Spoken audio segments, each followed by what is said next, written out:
Back in the MMA Disputed Interview Lounge, we have Brad Tavares from The Ultimate Fighter.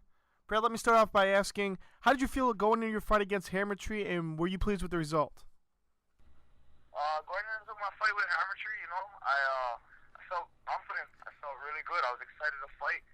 I was really hungry to fight again, and I felt overall just my body felt good. The weight cut wasn't too bad, and I wanted to do it. I wanted to get in there and fight. Awesome, And awesome. overall, my performance, I felt I did good, but there's always room for improvement, and there's a lot of things that I saw that I could have improved on and that I've been working on. Gotcha. And regarding to your fight, there was a lot of discussion that it could have gone either way because you guys did go to a third round. Do you think it was that close of a fight to call? It was a close fight, but I think that I won it in the first round. I feel I won. I definitely throughout the little stand up there was, I won the striking, and he took me down a few times, but when we got on the ground, he in the second round for the last minute or so he had his top control dominating, but he wasn't landing any effective strikes. I was tying his arms up and he couldn't really land anything, and I swept him a few times, reversed him, took his back a few times. I kept attacking submissions, so I think I stayed active. And yeah, people, there was a few times that it was stalling, but that's not on me. The referee, if it's stalling, should separate us and stand us back on our feet. Gotcha. Also, during your fight, well, how vocal was Chuck Liddell, your coach through The Ultimate Fighter? How vocal was he during your fight, and what kind of tips did he give you against Hammertree? He's very vocal. Chuck Liddell is a great coach, but the thing that was kind of hard is that was my first fight with that set of coaching staff, with those coaches. Mm-hmm. And with Chuck, I had known Chuck before for like a week now, when that fight took place. So it was kind of hard, to recognize his voice, even though it's very quiet in there. Fighting, you kind of have a set corner who's been there with you, and I'm kind of used to those voices.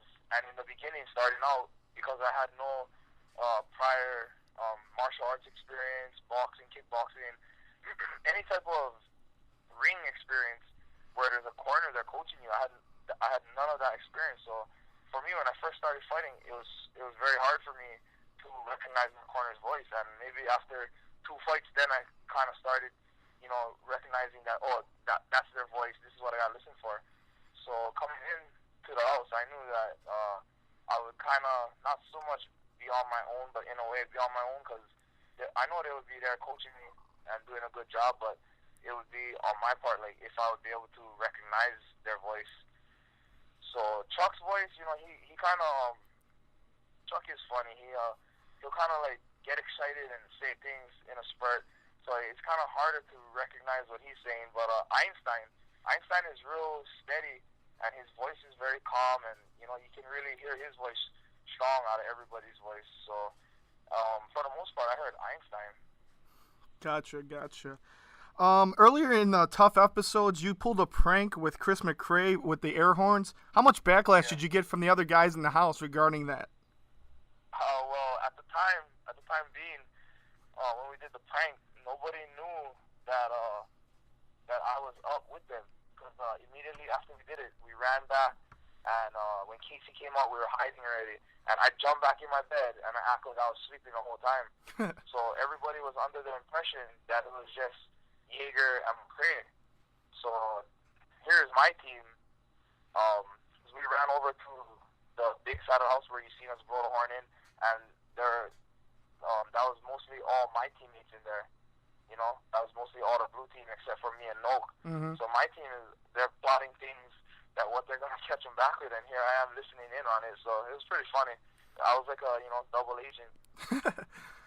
Gotcha. One last question for you there, Brad. What was a normal training day like for you inside the team, and how did your team communicate with each other to make a major bond over the other team?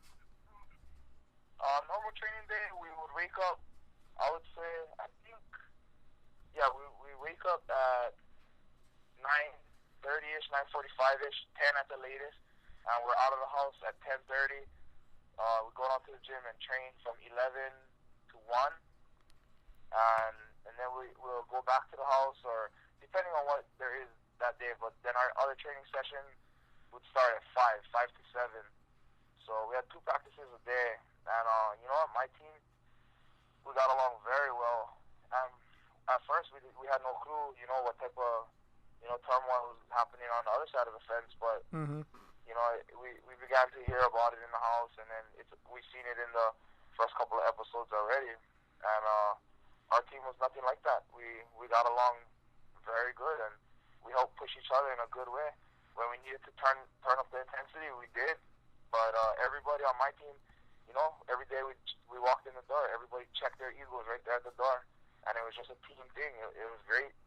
Good guys, good coaching, and I loved it. Gotcha. Well, Brad, thank you very much for your time, and I'm definitely going to stay tuned to The Ultimate Fighter every Wednesday. And thanks again. All right, thanks.